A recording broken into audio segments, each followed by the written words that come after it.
சில போய் வர்றது வேற மாதிரி ஒரு கொடுமையான விஷயம் எதுவும் இல்ல. குட்டி பையன் எல்லாம் கூட்டு போக முடியாது பஸ் ஸ்டாண்டுக்கு. பயங்கர சேட்டை பண்ணுவாங்க. தாத்தா சொன்னாரு ஒரு இடத்துல ஒழுங்காடுறா. அவன் சொன்னபடி கேட்கல. அங்க தவிர அங்கே ஏறான், பஸ்ல ஓடுறான், அதுல ஓடுறான். ஓங்கி அடிச்சுனா மாட்டுதான் லோய் விழுந்துருவேன் அப்படின்னாரு. இன்னொரு ஆள் ஓடி வந்து நீ மெது அடிங்க, நான் சிம்மக்கல் வரைக்கும் போனேன். அவன் அந்த பாருங்க அதுல கொடுமையா இருக்கும். ஒரு அம்மா 90 கிலோ தும்பிக்கதே இல்ல, அவ்வளவு பெரிய கணம் இப்படி ஆடி ஆடி வந்துச்சு. அங்க ஒரு வெயிட் மிஷின் இருக்கும். ₹1 போட்டோம்னா ஒரு அட்டை வரும், பின்னாடி ராசி பழம் போட்டுப்பாங்க. இந்த அம்மா ஒரு ₹1 போட்டுச்சு. பட்டாருன்னு அந்த வீல் சுத்தி பல்பு தெரிச்சு உடஞ்சு ஒரு காட்டு வெளியே வந்து விழுந்துச்சு. இந்த அம்மா எடுத்து பாச்சு 90 கிலோ. பரவாயில்ல பரவாயில்ல. பின்னாடி திருப்பாச்சு. தயவுசெய்து கூட்டம் கூட்டமா ஏறாதீர்கள் போட்டுருச்சு. அந்த அம்மாவுக்கு வெக்கமா போச்சு. ஆட்டி இதை ஒன்னும் சொல்லவும் முடியாது வேற. அப்படியே போயிருச்சு. அங்கிட்டு ஒரு பையன், குட்டி பையன், இப்படித்தான் இருக்கு, 3 வயசு பையன், யூரின் போய்கிட்டு இருக்கேன் நடு பஸ் ஸ்டாண்ட்ல. ஒரு ஆள் வந்து அவர் சொன்னாரு, இப்படிலாம் பப்ளிக் இடத்துல யூரின் போக கூடாதா, போலீஸ்காரங்க பார்த்தா புடிச்சிட்டு போயிருவாங்க அப்படின்னாங்க. அதுக்கு அவங்க சும்மா தானே போகுது, பிடிச்சா பிடிச்சிட்டு போறாங்க இருக்கான். அட்ரஸ் கேட்பாங்க. மதுரையிலாம் உலகத்திலே அதிக பஸ் ஸ்டாண்ட் உள்ள அங்கதான். காலை 7 மணிக்கு சாப்பிட்டு வந்துருவாங்க. எவன் என்ன கேள்வி கேட்டாலும் ஒரு வாங்கி போறோம் சொல்லி ரெடி அனுப்பாங்க. அவன் எல்லாம் போய் மாட்டணும்னா சிக்கல். ஒரு ஆள் வந்து வேமா கேட்டாரு, இந்த இடத்துல தட்டி இது நெல்பேட்டையா அப்படின்னாரு. இல்ல இது என் தோல்பட்டு. அவன் முதல் கேள்வி அவமானப்பட்டு போனார். 2வது ஆள் ஒரு ஆள்கிட்ட போய் கேட்டார், இங்க பாருங்க 10 மணிக்கு அந்த பஸ் சொல்றாங்க, 10 மணிக்கு அது விட்டா அப்படின்னாரு. அது விட்டா அது போயிரும்ல அப்படின்னு. எவன் எதுவும் கேட்க கூடாதுன்னு சொல்லி ஒரு பஸ்ல ஏறி உட்காந்தார். உட்காந்தே கண்டக்டர் வந்தார். கேட்டார் கண்டக்டர், இந்த பஸ் எத்தனை மணிக்கு? 10 மணிக்கு. 10 மணிக்கு நான் கரெக்டா 10 மணிக்கு எடுப்பீங்களா? தமிழ்நாட்டில் ஆரியா சரியா செஞ்சிருக்கான். 10 நிமிஷம் முன்னப்பும் 10 நிமிஷம் பின்ன போகும் அப்படின்னு. இவன் கத்திட்டான் பஸ்ஸுக்குள்ள, எல்லாரும் இறங்கி ஓடிடுங்க, எல்லாரும் இறங்கி ஓடிடுங்க அப்படின்னு. என்ன 10 நிமிஷம் முன்ன போகுமா, அப்புறம் 10 நிமிஷம் பின்ன போகுமா? நம்ம ஊர் வச்சு முடியாது அவ்வளோன்றிருக்கான். பயந்துட்டான். ஒன்னும் யார்ட்டி எதுவும் கேட்க வேணாம், ஏறுவோம். ஊர் வந்தா செருவல் நடந்து கூட போயிரும் சொல்லி ஒரு பஸ் ரன்னிங்ல போயிட்டு வெமா ஓடி போயிடுச்சு. அங்கு நேரம் ஏறணும்னு இவன் கட்டணத்துக்கு கண்டக்டர் படியிலே இருந்திருக்காரு. எங்க போகணும் அப்படின்றாரு. பஸ்ஸுக்குள்ளதான் அப்படின்னா. அது எங்களுக்கு தெரியும். எங்க இறங்கணும்? படியில தான் இறங்கணும். ஏன் எந்த இடமே அது உட்கார்ந்த பிள்ளையா சொல்ல முடியும்? போயா நீ மூல உள்ள போயா, டிக்கெட் அடியா மூல 50 ரூபா தலை கொடுத்தாரு. 5 ரூபா டிக்கெட் வாங்கினார். மீதி பேலன்ஸ் 45 ரூபா கண்டக்டர் தராம முன்பக்கமா போயிட்டார். மறந்த வாக்குல இவன் பின்னாடி இருந்து கத்துறான், கண்டக்டர் சார் பேலன்ஸ் கிடைக்கல, கண்டக்டர் சார் பேலன்ஸ் கிடைக்கல அப்படின்னு. கண்டக்டர் முன்பக்கம் மறந்து பதிலுக்கு கால அகழ்ச்சி வச்சு மேல கம்பி இப்படி பேலன்ஸ் கிடைக்கும். இவர் எந்த பேலன்ஸ் சொல்றாரு அவேத சீரான்னு பாருங்க. ரணகலமா இருக்கும் பஸ்ஸுக்குள்ள எல்லாம். அதுக்கு அடுத்து ஒரு ஆசிரியர் ஏறி வந்தார். ஒரு ஸ்டாப்ல ஏறி வந்து ஒரு பையன் உட்காந்துருந்தேன். அவன் பக்கத்துல வந்து நின்றார். பட்டாரு எந்திரிச்சேன். அவரை பார்த்தேன்னு தோல்பட்டி அமுக்குனா, உட்காரு மரியாதை மனசுல இருந்தா போதும் உட்காரு. உட்காந்துட்டான். அடுத்த ஸ்டாப் வந்துச்சு. பட்டாரு எந்திரிச்சான். உட்காருப்பா, என்கிட்ட உடல் பலம் இருக்கு, நான் நின்று வரேன், ஒன்னும் பிரச்சனை இல்லை, நின்று வரேன், உட்காரு உட்காரு. உட்காந்துட்டான். 3வது ஸ்டாப் வந்து இவன் எந்திரிக்க அவர் அமுக்குனாரு. அழுதுட்டான். கோவில்ல அழுதுட்டான். என்ன பாப்பன், நான் அங்கேயே இறங்க வேண்டியா இல்லையா? உனக்கு நான் இடம் தர்றக்க வந்துகிட்டு இருக்கேன், பயமா இருக்கு, ஒண்ணுமே செய்யல. இந்த வரை கூட்டத்திலேயே ஒரு கொடுமை நடந்து போச்சு. ஒரு அம்மா 16 குழந்தை கூட்டிட்டு அந்த பஸ்ல இருந்துங்க. பயங்கரமான கூட்டம். கண்டக்டர் கோவந்துச்சு. உனக்குலாம் அறிவு இருக்காமா, அறிவு இருக்கான்னு கேட்கிறேன். ஸ்கூல் ஆயா வந்தேன்னா தனியா பஸ் பிடிச்சு கூட்டு போ. ஏன் பஸ் கிடைச்சா எங்க விழுந்துட்டு என்ன மசிறு அப்படின்னு பல்ல உடைச்சுட்டா நாய் பூரா 40 செல்லங்கள் அப்படின்னு இருக்கு. என்னமா இந்த 2006 16 குழந்தையா? சரி அப்படியே உன் குழந்தையா இருந்தாலும் ஒரு 7 குழந்தை 8 குழந்தை வீட்டுல விட்டு வர வேண்டியா நம்ம அப்படின்னு. 8 குழந்தை வீட்டுல விட்டுதான் மீதி 16 கூட்டு வந்திருக்கேன் இருக்கு.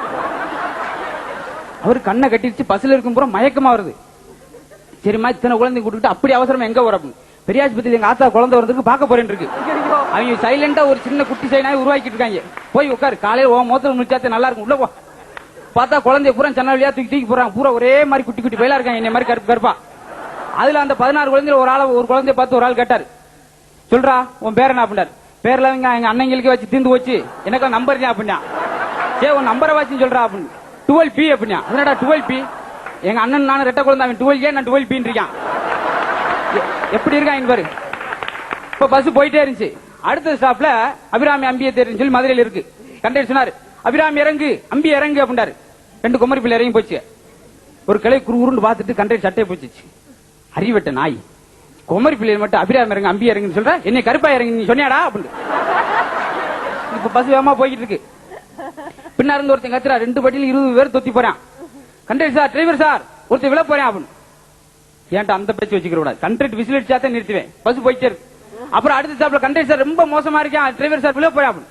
கண்டக்டர் விசில் அடிச்சாயாவது நிறுத்துவேன், அதுக்கடையில் எதுவும் நடக்காது. 3வது ஸ்டாப்ல அடுத்து கத்திட்டாங்க, டிரைவர் சார் விழுந்துட்டான், டிரைவர் சார் விழுந்துட்டான். அடிச்சு பல்ல கட்டி போறா நாய்களா. கண்டக்டர் விசில் அடிச்சாதான் நிறுத்துவேன், விழுந்ததே கண்டக்டர் தாயா அப்படின்னு. அன்னைக்கு ஒரு ஆள் காலில் முள்ளு குத்திருச்சு.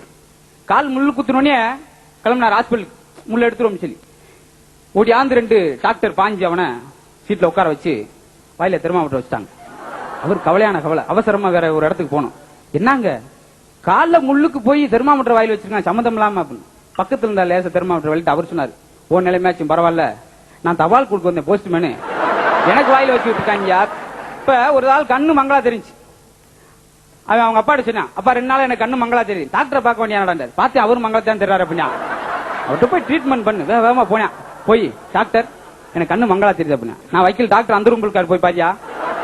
போனேன், டாக்டர் உட்கார வச்சாரு. சொல்லுப்பா என்ன செய்யுது அப்படின்னாரு. வாய் ரொம்ப நாறு டாக்டர். எப்ப இருந்து? நீங்க வாய் திறந்ததுல இருந்து. டாக்டருக்கு அவமானப்படுத்தி தேடி வந்து நம்மளை அவமானப்படுத்துறாங்க சொல்லி அதெல்லாம் அகராதெல்லாம் என்கிட்ட பேசக்கூடாதுப்பா, நீ வந்த மேட்டர் மட்டும் சொல்லு அப்படின்னு. கண்ணு மங்களா தெரியுது அப்படியா, சரி பாடு, மருந்த ஊத்துறேன், சில்லுன்னு இருக்கா எரிச்சலா இருக்கான்னு மட்டும் சொல்லு. சரிங்க சார் அப்படின்ட்டான். படிச்சான், மருந்து ஊத்துனா எப்படி இருக்கு, நல்லா இனிப்பா இருக்குன்னு இருக்கேன். இவரு கண்ணேரியா வாயில ஊத்தி விட்டுருக்காரு. ஒரு தடவை கப்பல்ல 3 நாட்டுக்காரங்க போய்கிட்டு இருந்திருக்காங்க. சும்மா ரொம்ப கூடிடுச்சு. உடனே மாலுமி சொன்னார் கப்பல்ல உள்ளவர், ஏதாச்சும் வெயிட்ட தூக்கி போடுங்க இல்லாட்டி எல்லாரும் செத்து போயிருவோமியா அப்படின்னு. உடனே ஏமா ஓடியா அமெரிக்கா பெரிய சூட்கேஸ் தூக்கி அப்படி போட்டார். எல்லாருக்கும் ஆச்சரியம். அதுல வந்து $20 கோடி இருக்கு. என்ன சர்வசரமா போறீங்க, போயிட்டு போதியா 6 வருஷம் சம்பாதிச்சுட்டு போயிறேன். அது ஜப்பான்கார் நீங்க அவர் ஒரு பெரிய சூட்கேஸ் அப்படி தூக்கி எறிஞ்சார். பெரிய டெக்னாலஜி உள்ள பொருட்கள் எப்படிங்க 30 கோடிக்கு மேல வரும், எப்படி போயிட்டு போகுது. நான் ஒரு 5 வருஷம் சம்பாதிச்சு போறேன். இந்தியாக்கா நீ தான் தூக்கி போடியான்னு வேமா ஓடியாந்து பச்சை குழந்தை அளவத்தை குழந்தை தூக்கி தண்ணிக்குள்ள விட்டான். என்ன போயிட்டு 10 மாதத்தில் சம்பாதிச்சுட்டு போறேன். அப்படி அனைத்து இடங்களிலும் நகைச்சி உண்டு, ரசிப்போம், வாழ்வில் செழிப்போம் என்று சொல்லி இந்த நல்ல வாய்ப்பை எனக்கு அளிய அனைத்து உள்ளங்கள் நன்றி சொல்லி விடைகிறேன். வணக்கம்.